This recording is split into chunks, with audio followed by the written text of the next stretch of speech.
Good morning and welcome to the Great Transition Senior Living Series of Central Florida. We are excited to bring to you today a fantastic topic, the truth about how to avoid being a victim of scams and frauds.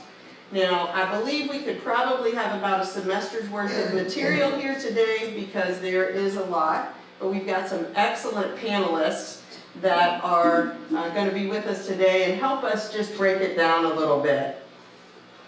We are glad to be broadcasting on Facebook Live, and so I want to welcome our online community that's watching. You can feel free to drop questions in the chat, and we will do our best to answer those questions as we go. We'll have a time of Q&A. If we can get through all the material, we'll have a time of Q&A at the end of the program as well. Just a reminder, we are Great Transitions. Great Transitions was founded in 2013 by Paul and Lynn Henderson to guide seniors during one of life's biggest transitions. Great Transitions is a system for working with seniors and their families as their lifestyles and housing needs change. That process can sometimes be 12 to 18 months, even more, prior to moving. I know for my own parents, it was a multi-year process, but that was a privilege for me to be able to walk through that with them. And just like my parents, I'm here, Nicole is here, Paul and Lynn are here to guide you through the entire process. The Great Transition Senior Living Series was designed to educate people about the legal, financial, housing, medical, and other general issues and topics of importance. But here today, we're taking off our realtor hats and we're taking off our educational partner hats to an extent because we're just here to provide information. We want to be a resource to you and come alongside you to help you answer the questions that you may have as you are progressing through various transitions. We will not sell you anything. And we ask you this question to always be thinking about who will be tasked with making the decisions for you when you're no longer able to do so yourself. And that's really why all of us are here in the room. And will you agree with the decisions that they make? So we want to provide the information that empowers you to make those decisions and let the people you care about know what those decisions are. And with that said, we are going to move on to the meat of the program. We are super excited to have a couple of good friends with us today. To my far right, and your far left, is Mark Wright. Many of you have seen Mark in the room with us. He and his company, Innovative Title Services of Florida, not Central Florida, Florida, yeah. All over, worldwide, I think. Yeah. I've been working with them for many years, as have Paul and Lynn, and they are trusted advisors to us, and so we're excited to bring them to you. Mark is the managing partner over Innovative Title Services. He serves in the capacity of marketing and business development. He has been in the title industry for more than 35 years. How is that possible? Scary. Yeah, were you like 2 when you started? Yeah, pretty much. Mark is a licensed title agent and has been so since 1994. He began his career in the mortgage industry as a closing officer for Stockton, Watley, and Davin in 1986, and then moved into the title industry in 1988, working for Central Florida Title as an escrow officer, conducting real estate closings. In 1990, he became the vice president of Comp Title, conducting real estate closings and managing day-to-day operations. And then in 2003, he expanded his expertise and became a state of Florida licensed mortgage broker and worked as a loan officer for several years. Recently, Mark worked for Old Republic Title Insurance Company as the vice president, and we're really happy to have you here today. Thank you so much. And then to my immediate right, and right down the middle for you guys, we have Bill Hines, who's the Vice President Banking Center Manager at First Horizon Bank, right here in our backyard. Bill began his banking career in Orlando in 2003. He relocated with the same institution to Tampa in 2006, where he managed and grew his client base. Carried his bank through a merger, the recession, and beyond. Man, you got some muscle. In 2016, he relocated back to Orlando and joined Iberia Bank as the branch manager in the historic College Park area. Bill assisted nearly 100 businesses during the height of the pandemic in 2020 and 2021 to obtain over $6 million in Paycheck Protection funding administered by the SBA, helping to keep the payroll for hundreds of employees right here in our own backyard. Iberia Bank and First Horizon merged in 2022, and Bill is the vice president, as we said, and banking center manager for that same location in College Park today. With over 20 years of banking experience, his passion and focus are and have always been the communities in which he is privileged to serve. Bill is a proud Rotarian with the College Park Rotary Club and a Rotary Paul Harris Fellow. He served in the College Park Main Street Board for 3 years and is currently a member of the Main Street Economic Vitality Committee. He believes in being a trusted resource to his clients, business associates, and community. Welcome, gentlemen. Thank you. We're glad to have you. Now we're going to just jump right in with some of these questions. As I mentioned earlier, we've got a lot of material to cover, and we're going to do our best to give you a strong foundation of ways that you can avoid being a victim. So let's get started. Bill, do you want to lead off with some different types of scams that maybe directly target the senior market? I would be happy to. Unfortunately, there are numerous scams out there. Everything hear me okay? Yeah. All right. And they're ever evolving. They continue to evolve. So we have to continue to evolve to spot them and help mitigate them. Two different categories. Pretty much somebody you do not know is trying to scam you, or somebody perhaps you do know. I'm going to cover some of the do nots. And I'm going to start off with a quick true story. A customer of the bank brought in a fairly large check, $25,000, wanted to deposit it right away because she said she was owed this money from the company. This is outside her normal transaction, so we questioned it a little bit more. She really couldn't provide us the answers we were looking for. We ultimately made the deposit, but we didn't give immediate credit because the check was fraudulent. It went directly to our security team, and we then coached our client on where it came from, and unfortunately this is a particular type of scam. So we did not she did not take a loss, and neither did the bank. So there are various other scams. There's a scam out there that's kind of popular right now called a bank examiner scam. That's where you receive probably a phone call, and they say they're a bank examiner, and they're trying to convince you to make a large withdrawal to help them catch a dishonest bank employee. Okay, so that one, again, when you get a phone call out of the blue and they're asking you to take out money, it's a red flag. Just hang up the phone. There's also obviously telemarketing, mail fraud. They're trying to get you to buy products or services that particularly don't exist. Donate to a bonus charity, or invest in a fictitious enterprise. Again, if you don't know the person, just shut it down. If it came in the mail, you don't know where it came from, unsolicited, unfortunately, most of the time, that's going to be a fraudulent item. So, there's another example. Mark, you want to cover? Yeah, we've got a couple too. Can everyone hear me okay? Good.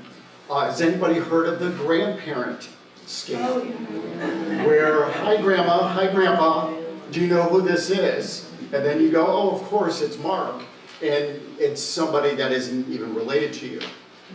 This we see quite often in our industry, where grandma thinks she's buying a house or giving money to a family member, and it's all a scam.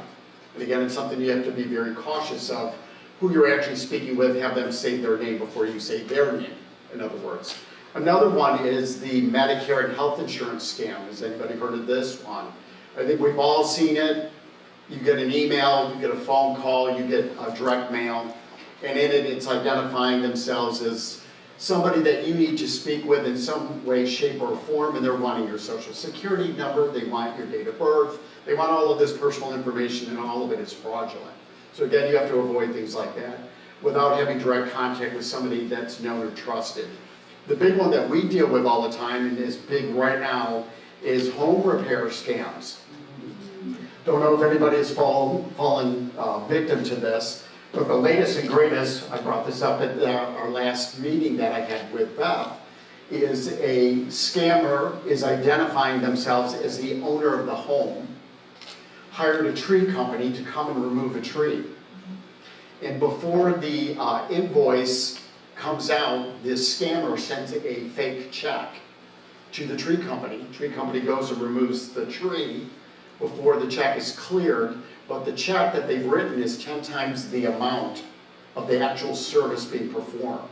So what's happening is the tree company was refunding them the money before the actual check cleared. It was a fake check. And guess what? They took down a tree, and it was on a property that was vacant, and it wasn't even the owner that had called in.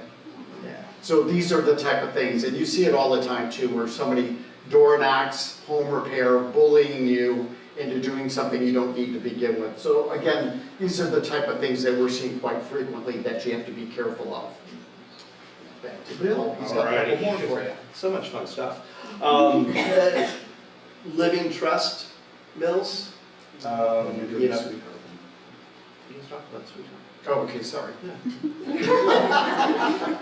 Anyway, I'll do this. Okay, I'll do it. So living trust notes. So it's a marketing scheme in which salespeople pose as experts in real estate planning to gain seniors' trust and confidence. A lot of times these are unqualified experts. So the salesperson may be extra pushy. They are, it may be time sensitive for you to get into this deal right away.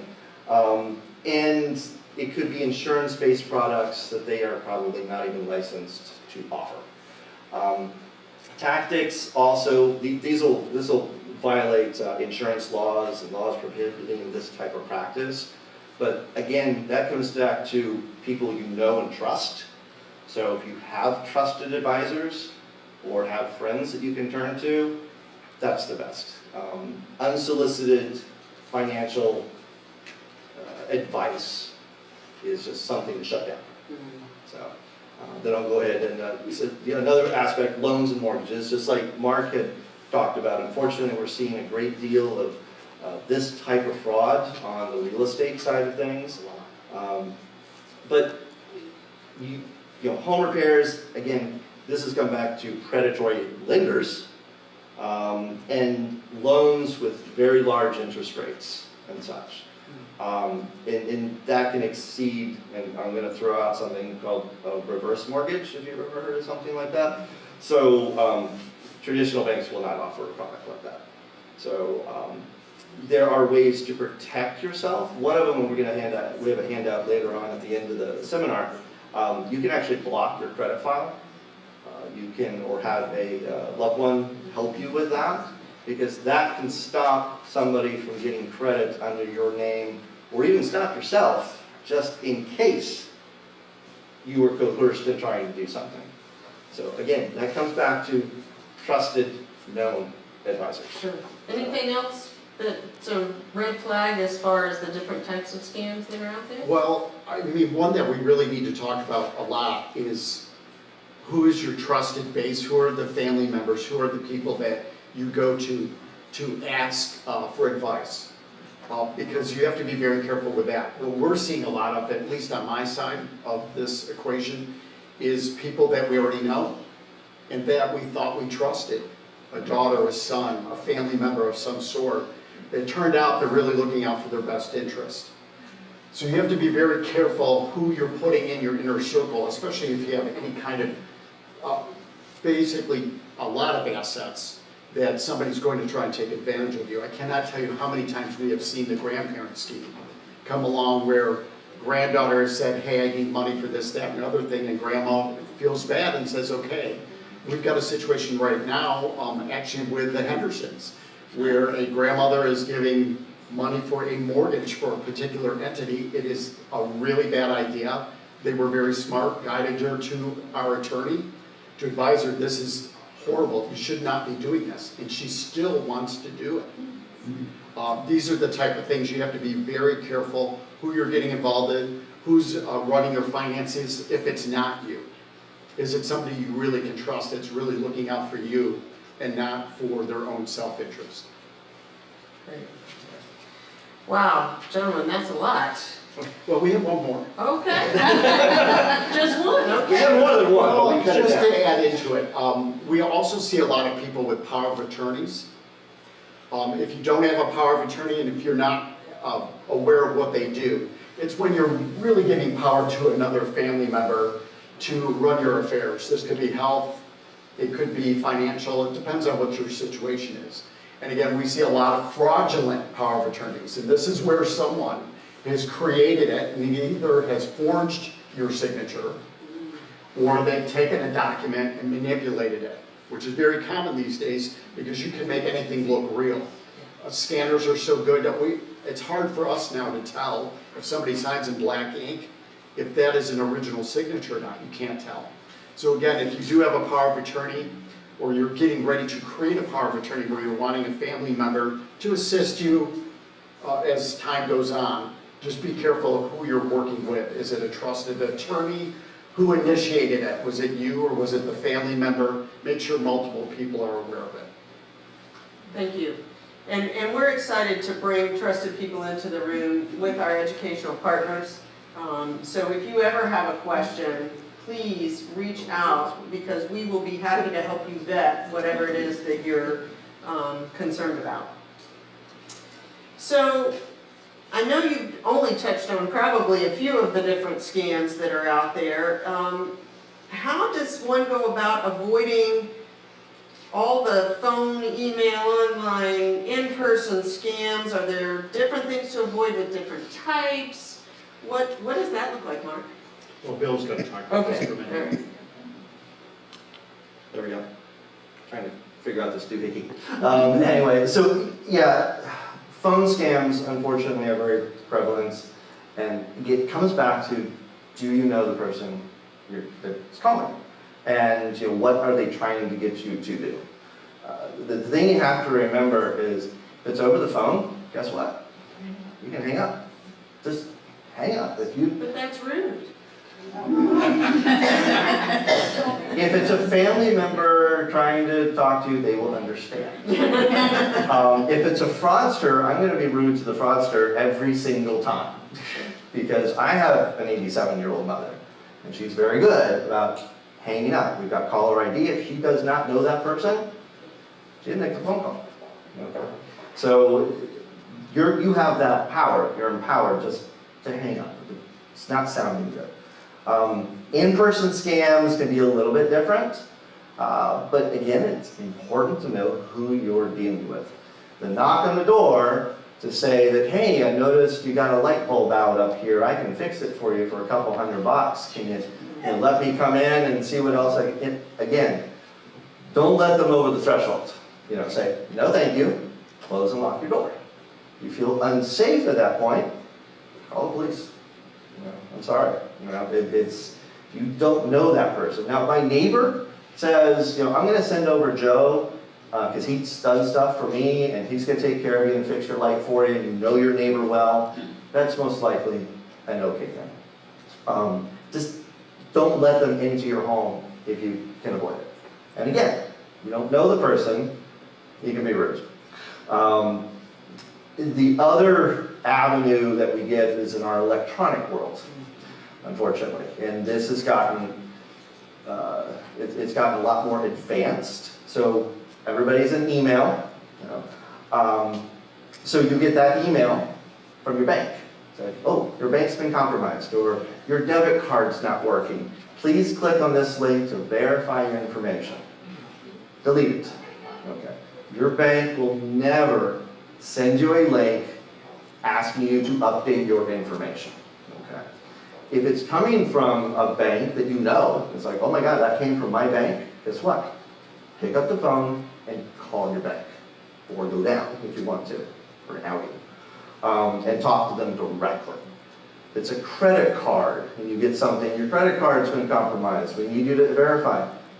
Get your credit card out, call that 800 number on the back of the credit card and verify. I'll tell you, 9 times out of 10, email solicitations, requests for updates and things like that are going to be fraudulent. So we just got one at the bank the other day. And we actually get tested at the bank. And this was a test. Came from somebody in corporate. It was an attachment. And it said, urgent, I need you to review these numbers right away. I'm heading into a meeting, so I won't be available. But, okay, so we get the point. It was urgent. I'm not available to talk to you. Click on this attachment. It was a phishing attempt. We call it phishing because they're phishing for your information. Delete it.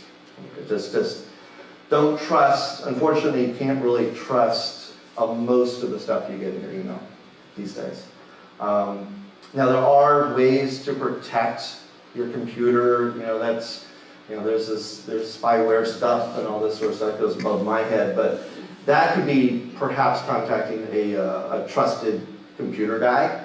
And that can be, again, leaning on your resources that you know and trust to say, hey, I don't even know what spyware is or antivirus, what is that? It's like, well, I'll tell you what, I work with Joe and he knows the computer stuff, I can have Joe help you.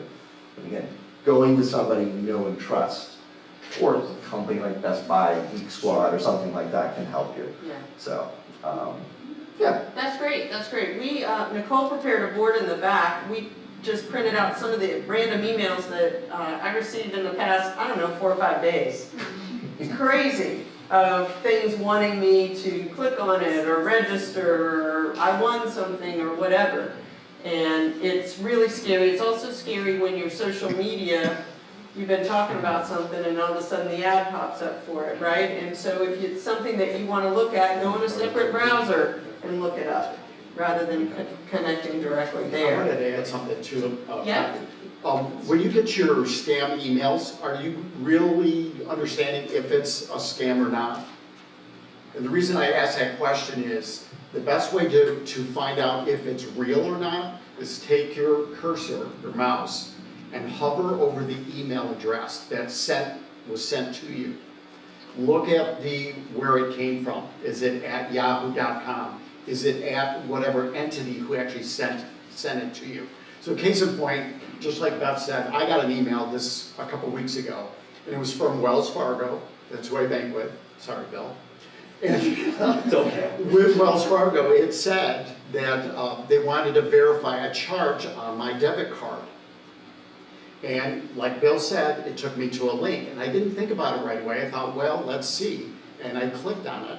But when I went back to the email, I saw that it was from like abc.123.com, and I'm like, this is a scam. So I immediately changed my username, changed my password, because I was afraid it would have been compromised at that point. Meaning, I didn't go through the email, I went to my bank account and actually changed it immediately, because I had fallen prey to what I thought was somebody hacking my credit card.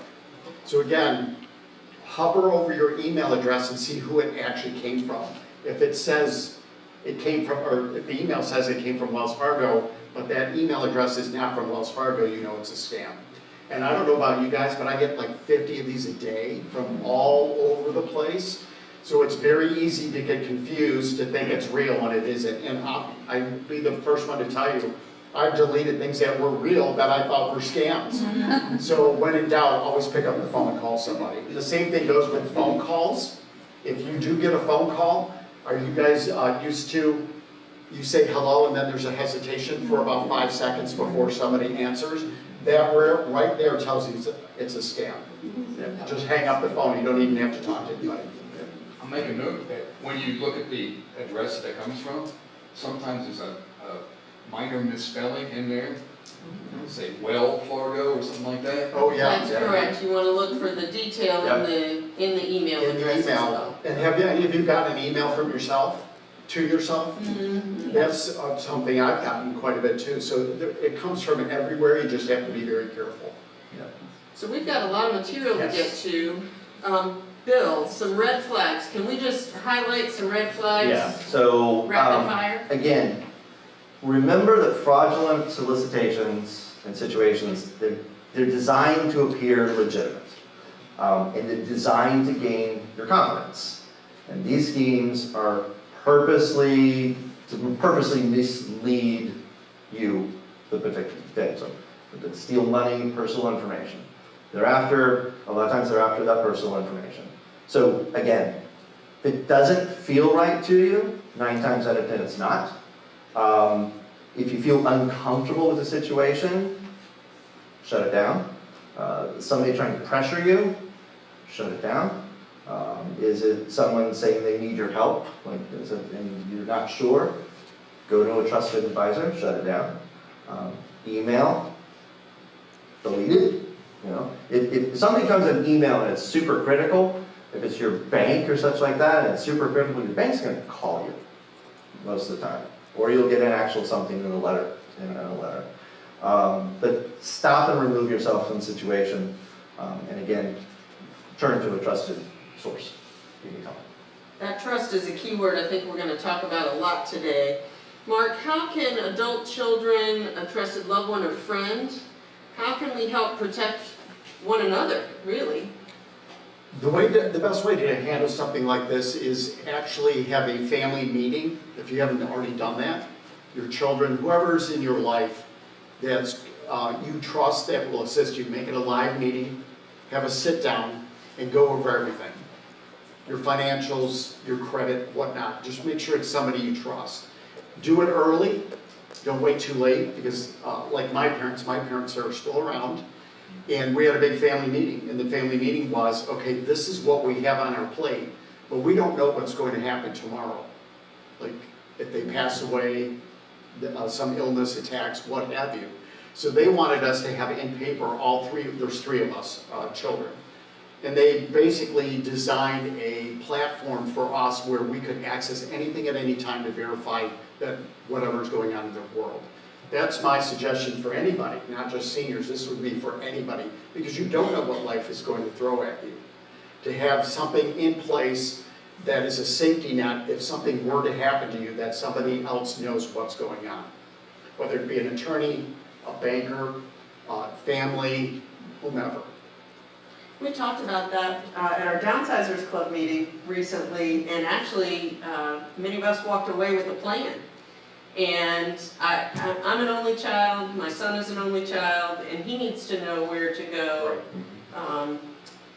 with that information. And so it was, I don't know, I left there feeling very empowered. I don't know about you downsizers, but that was really helpful, and you saying that just triggers me that I need to Yeah, don't wait too long. The problem with it is everybody waits too long. Yeah. You know, when is the time to do it? Well, again, somebody could walk out of this building and get hit by a truck. Hope that doesn't happen. But it doesn't matter what age you are, so it's important to have somebody involved that knows and understands. Okay. Well, Bill, if I become a target of fraud or a scam, which I think that can be very embarrassing, and we might not want to talk about it. What do I do? How and where do I go about reporting it? Yeah, the important part is if you're a victim, you need to report it.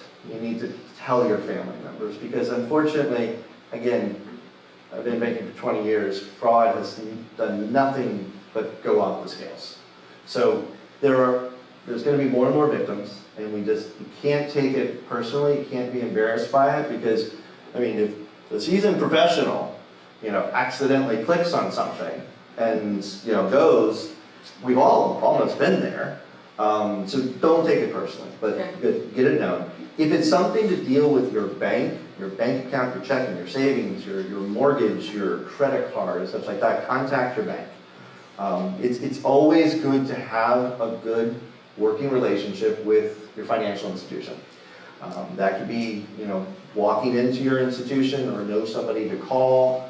The 800 numbers are great if it's after hours or something like that, but go ahead and contact them, because we can go ahead and we can shut everything down until we figure out what's going on. Again, trusted advisors, trusted loved ones, trusted friends that if you need some assistance.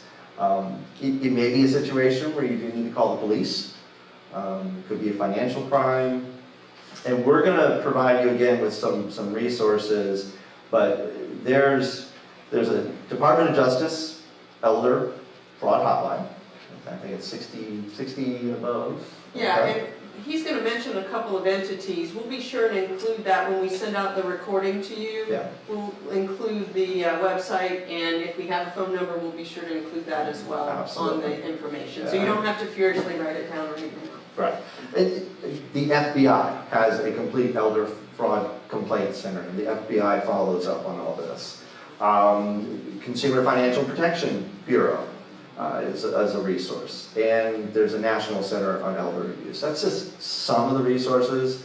The trick is, when we provide you with this information, you have some resources that you go to. So when the time comes, if the time comes, hopefully it never does, you can go to and say, okay, this is what it comes back to, having a plan in place. Yeah. At our last seminar, many of you were here, we talked about dementia, Alzheimer's, and the aging brain. And the fact that just a natural part of the aging process is that our brains do shrink. It can slow our processing speed and makes things a little bit harder. Mark, are there some precautionary measures that we can take to help a parent or relative, or if we ourselves have been diagnosed with some type of dementia, what do we do in that instance? Definitely, and this goes for all walks of life. We're talking about not just your financial, but it's real estate, your personal belongings, all of it. And again, it goes back to kind of what we were talking about before, having a plan very early, not waiting for the diagnosis. Like my mother has some memory issues. She hasn't been diagnosed with anything. I think it's a little bit of an early onset of dementia.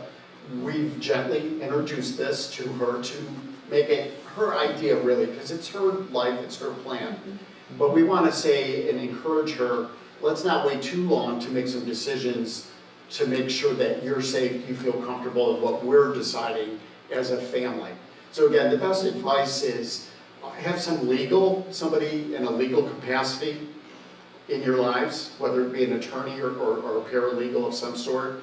Have that power of attorney and make sure wills are in place. What is your financial status? What is going to happen with the real estate property? I think all of us in this room can honestly say, you don't know what you don't know. And when something happens, the first thing is, we don't even know where to begin. We don't know where to go. We don't know where to start. So the plan to me is, have your questions ready, and then start having the family make some phone calls. Who is the person I should be talking to about banking, or real estate, or healthcare, or power of attorneys, or whatever needs to be taken care of in the moment. So if you don't learn anything from the seminar today, walk away knowing who are the ones in my life that I trust, that can help me get to where I need to be. And again, don't wait too long. Gotcha, Don't wait too long. gotcha. Bill, you represent the banking industry to us here today. Oh, boy. What are We've been in the news lately.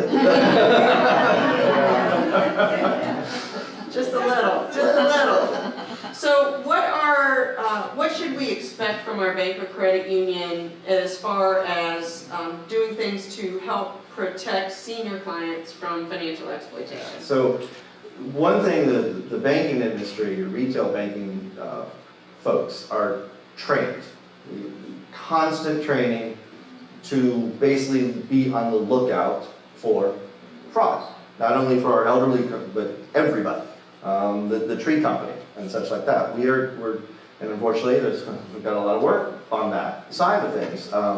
So having a relationship with wherever you bank at can be very important for you. We are looking for things like changes in your transaction activity.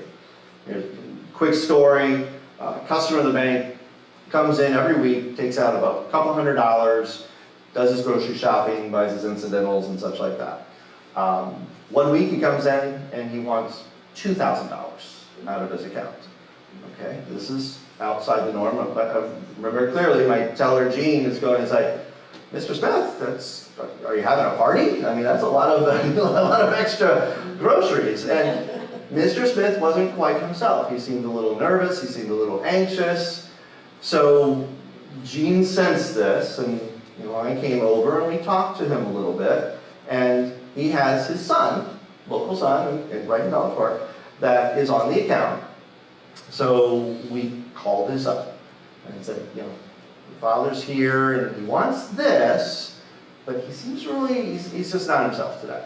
And yes, there was somebody, door to door, came by, was gonna fix something for him, and here we go. So his son got involved and we kind of shut it down. So the one thing you have to understand is the folks on the banking side are trying to look out for you as well. So it's important to have your beneficiaries, of course, on your accounts, but it's also important to have your a trusted family member or more on an account. So your bank, if there is an issue, we can make that phone call and try to shut it down if we sense it. Because again, 9 times out of 10, if we sense a problem, it's probably a problem. Well, and it's great to have that objective third party, because sometimes we're too close to it, so that's good. And if we're banking with a large bank, sometimes we feel like, oh, I should just call them, but they're happy to meet with us too if we go into the branch, correct? Absolutely. Yeah. It doesn't matter where you bank at, get to know A branch. a branch. The closest branch, get to know the branch manager or teller staff, because the tellers have the hardest job. They're the ones that are looking at all this stuff for you and really scanning it. So, yeah, involved. Mark, Are we putting up this slide? we're getting ready for the next one. So Oh. when you came to our last meeting at the office, you brought a slide, and when we were talking about doing this very seminar, we said, Mark, you've got to talk about this in our senior living series. So what you see up on the screen is how long it takes a hacker to infiltrate your account based on certain criteria. So if you have numbers only, up to 10 numbers, say whatever your password is 1, 2, 3, 4, up to 10, it's an instant hack. If somebody wants to get into your account, it's instantaneous. So they have the There's no software delay at all. to just decipher that. Yeah, in seconds. But if you notice, to really protect yourself, you should have a password of upper and lower case, letters, symbols, numbers, up to 10. And if you notice, way over here, I give up, but I'm not going to, it says 400 years. It takes 400 years for a hacker to actually get in there. But if you look anywhere before that, I mean, the 5 years is probably pretty safe. But I don't know about you, most people have something that's really convenient. And their passwords and their usernames are usually their names, their dates of birth. I mean, it's crazy stuff. You should never use anything personal. And there is a trick to it. And this is what the FBI tells us to do. You should have a minimum of 11 characters. And you should have a prefix. So the prefix would be every one of your accounts starts out with the same maybe 7 digits, numbers, symbols. And then the suffix of it should be whatever you want it to be. So in a case in point, what I've got, so I've got a number of credit cards and accounts and whatnot. So the first 7 digits are all the same. Upper and lower case, letters, numbers, and symbols. And at the end is what account it attaches to. So it's different for every single account. Correct. So it would be like Netflix or Hulu or Wells Fargo or whatever it is. So every one of them is different, but they're really not different if you think about it, because the first 7 digits are all the same. And then I just name what account it's tied to. I was having trouble keeping up with that. And so my quick hack on that is I bought an address book, an old school address book, just for passwords. And so I can look it up, because I can never remember what my password was last time. And it's in writing, it's not stored on my computer, I do keep it on my desk. So if I'm gone, I might have to change my password if I need to get into that account. But I can always go in and update it later, and I know that that's where my passwords are. And the FBI, just so you know too, the FBI, I've gone to many seminars about fraud and hacking and what's going on. They said the criminal element is miles ahead of them, that they are way far advanced of what we are being able to patrol and control. So what they're saying, for your own safety, you should change your password every 30 days, Oh my goodness. which is a lot. And again, going with what I was telling you before, if you have the same 7 digits, then the name of whatever the account, and then I have a number for each month, like 1 is for January, 2 is for February, so that when I do change them out, it's just the same rotation. And again, if you do it, it becomes consistent, it becomes easy and you can figure it out. But this is what the FBI is telling us, because just to give you some statistics, senior scams alone in Florida, 92,371 reported in 2021. And they said that's only 25% of what is really going on, because the other 75% are too embarrassed to admit what's happening. So just think, 3 times that amount just in Florida in 2021. That amount, just so you know, $1.7 billion in losses. It's real estate, money, securities, stocks. And that's only 25% of it. That's only 25% of what was reported to the government. So yeah, it's very scary, and this is the #1 thing, how they're getting in, is our passwords are too weak. We need to step it up. And if you really want to be good, if you saw the 18-digit password, that's 7 quadrillion years from that. We'll be long gone before that. Those hackers will never get my password. Never gonna get it. Is there a question? Yeah. We'll get to question. We've got one more question.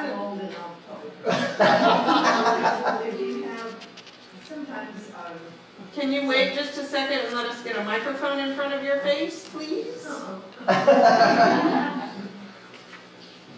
Sometimes on emails or something they use, It's on. they'll say, they'll give you like a strong password. You want Yes. to use the strong password. You know, to be all jumbled. So on the recommended passwords, Mark, do we use what they recommend, or do you stick to your method? I stick to a method you're going to remember. I don't know about your memory, but mine stinks, and I can't remember anything, so I've got to do something that I can remember. And the book idea is perfect, And you know. it's not something they use all the time. It's just for that one. Right, and the passwords they give you, if you notice, are typically very complicated. Oh, yeah. And there's no way you're going to remember that unless you write it down in a book, Sure. like you stated. Sure. But if you want something you can access if you're traveling, you don't want to bring the book, or you want family to have this information when you're not around, because that's the other thing you have to think about too. If something were to happen to you, how do people access those accounts? So you wanted something that they can actually figure out, or it's written down somewhere. Gotcha.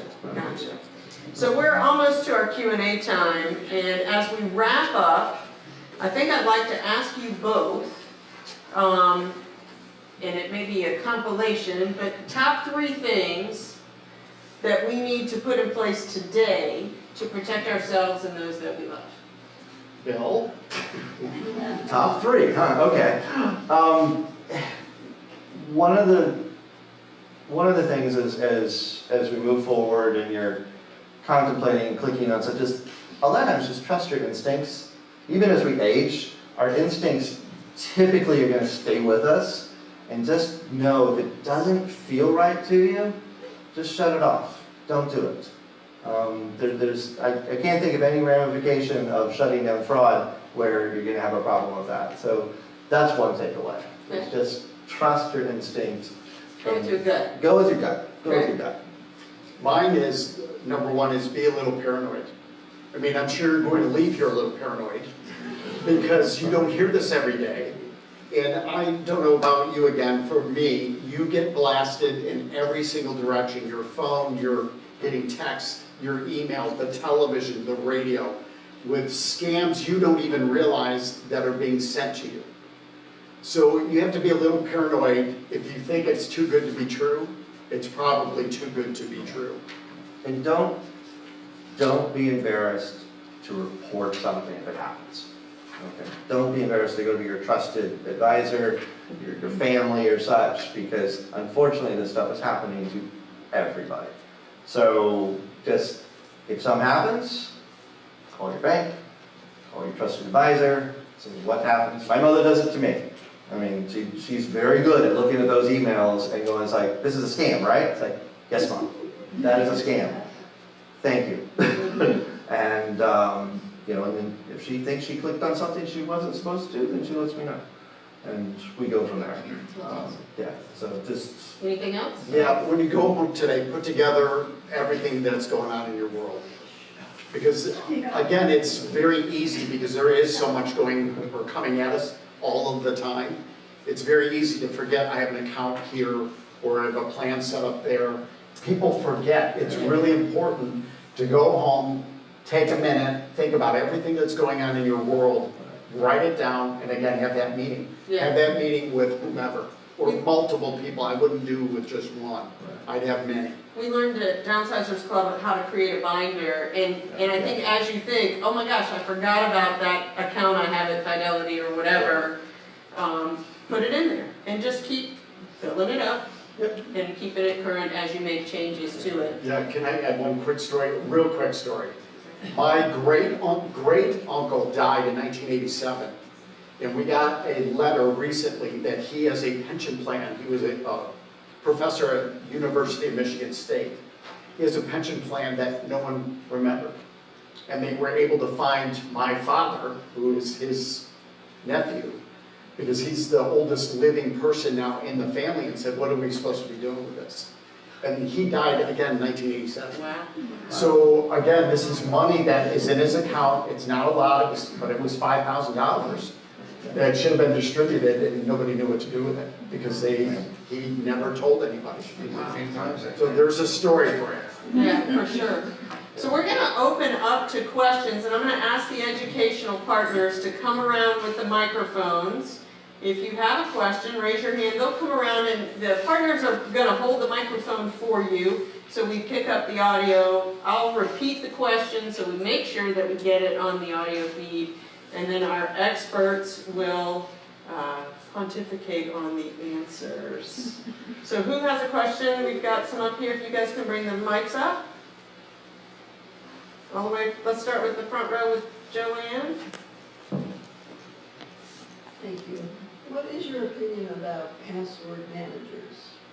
Okay, so an opinion on password managers, an electronic password I'll let you manager? take it. Don't do them. I don't, anything can be hacked. Yes. The only one that's really able to protect it is you. So I would rely only on you. It's a great resource, but again, anything can be hacked, and I just don't trust. Yeah, I trust my little book. There you I go. have a little book, Everybody needs a little black and book. everybody needs a little black book. Having it in paper is a lot better, for family especially. Gotcha. Sue, did you have a question? Yes. I wanted to find out about the title, fraudulent changing titles as well. So you mean the scam that's going on around right now, or? Like where people take title to your house and you don't know it. Okay, so just so you know, if you're living in your own home, usually something like that doesn't happen. It's usually when the home is vacant. So we see this happening more with people that have gone into assisted living and nobody's monitoring the house regularly. And then all of a sudden there's a for sale sign and somebody's got seller fraud. I don't know if you've heard this scheme, but that's what's going on. The best way to combat that, every single county has a registry where you can sign up and say that if you see anything recorded in my name, I want a notification. Do you just go to the property appraiser's website in that county? That is correct. Property appraiser's website. Yep, and it's great. But the only thing is, if you have a common name like Mark Wright, you won't believe the stuff you get. Yeah. Because it's everything. It's not just deeds. It's anything that's recorded in your name. You start to get it. I thought that, you have to sign up for Yes. that? You do have to sign up for Because it. I thought I read something where they were going to do it automatically. No, it'd be too much. But again, it's a sign up, and again, be careful, because guess what? There is a scam that's going on with this. So you have to be careful, and again, hover over the email address that it came from, because they will give you that it came from a county. Or when in doubt, guess what, guys? Call them. Pick up the phone and call the number that you know is true. In the age of text and email, the phone still Phone is our is best friend. king right now. Yeah. When in doubt, hang up the phone and call And even with the scams, have you noticed that too? If you missed a call and call that number back, most of them say that the phone is not in service. Correct. And you know it's a scam. And block that number, by the way, block the number. Did we have, Barbara, did you have a question? Yeah, Hold on just a second, let's get the microphone in front of you. Okay. I was paranoid before I came in here, but now. Now you're really paranoid. As far as the credit blocking service, I'm even paranoid about that, because I thought about lifelong, but then I think, is the website I'm going on, and you do the funding. So the question, Ashley will take the microphone. The question is, should I sign up for, do I just freeze my credit? Do I use a system like LifeLock? And that's a personal choice. You can go to each of the credit reporting agencies, Experian, TransUnion, and Equifax, and you can request that your file be locked. That way, if somebody walks into a bank and they're trying to pretend they're you, the moment we put in that social security number, we get an alert back, and then we can take it from there. So, as we get on with life, our needs to be buying homes and getting more credit cards and all that, that all slows down. So it's a good practice to actually do that if you don't have any, credit needs that are coming up. And how much does it cost to freeze your credit, Bill? Those are free. That is completely free. Now, if you go through a company like LifeLock or these other companies, there's a charge, they provide a charge. But just like everything, there's a service associated with the charge, and that's a personal decision on if you wanted to, do something like that. But you can go to the agencies yourself and request a block on your account. Just stress that the site is the legit site, I don't know how you. Well, I think what we've learned today is you need to call. Correct. Yeah. Don't just sign up online. And now, I know you can freeze your credit online because I have done this. But you're going directly to the Equifax, TransUnion, and Correct. Experience. Experience, thank you. I never remember the third one. Right. You'll go exactly to their website. Okay, Or to exactly. just their call. And hold on just a second, Cheryl, we've got time for one more question. If you have other questions though, our panelists are gonna be up here, so we'll take your question, Cheryl. I just want to make sure I understand, you're using the words freeze and then lock. Are they interchangeable, are they the same thing? What's the same difference process? between a credit freeze and locking my credit? Kind of, it's the same thing. We're freezing. When somebody comes into the bank and wants to apply for credit, one of our first questions we're gonna ask is, do you have a credit freeze or credit block? Because that will slow down the process if they do. So. All right, super. Okay. Well, we'll take the question after because I don't want to keep people here too late. So if you don't mind, if you have questions, please feel free. I'm going to handcuff these gentlemen to the table for a few minutes so you won't lose the opportunity to talk to the experts. Did you learn anything today? Yeah, I did too. And did we try to sell you anything? No. Wait a minute. Judy, we gave you a free way to freeze your credit. So the big question that we have for you is, what are you going to do with what you learned today? Are you going to walk out of here, set an intention before you walk out today of one thing that you're going to do to help shore up your identity, your accounts, etc. We are grateful that you all chose to come out to the seminar today. You are a connection to the world, and so we hope that you go out and share the information that you learned here. Feel free to share, once you get the recording, share it with the people that you care about, because we want to get this information out to the world. And I challenge each of you to bring a guest with you next month when we come.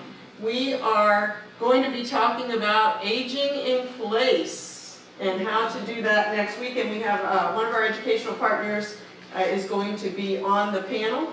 And we've got a CAPS specialist, a certified aging in place specialist, coming in to speak to you next month. So if you'd like to get registered for next month's seminar, you can do so on our our survey. Or you can tell Nicole or Lynn, and we've also got Susan Pettigrew out working on our registration desk. She's volunteering today, and we're really grateful to have Susan with us.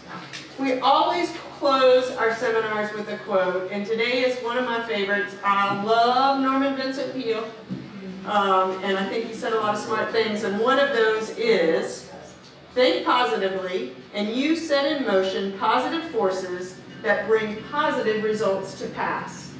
So with the information that we try to get our hands around today, let's be positive and proactive on how we're going to handle that. I hope you all have a wonderful day and a fantastic week. Thank you so much for coming. Thank you.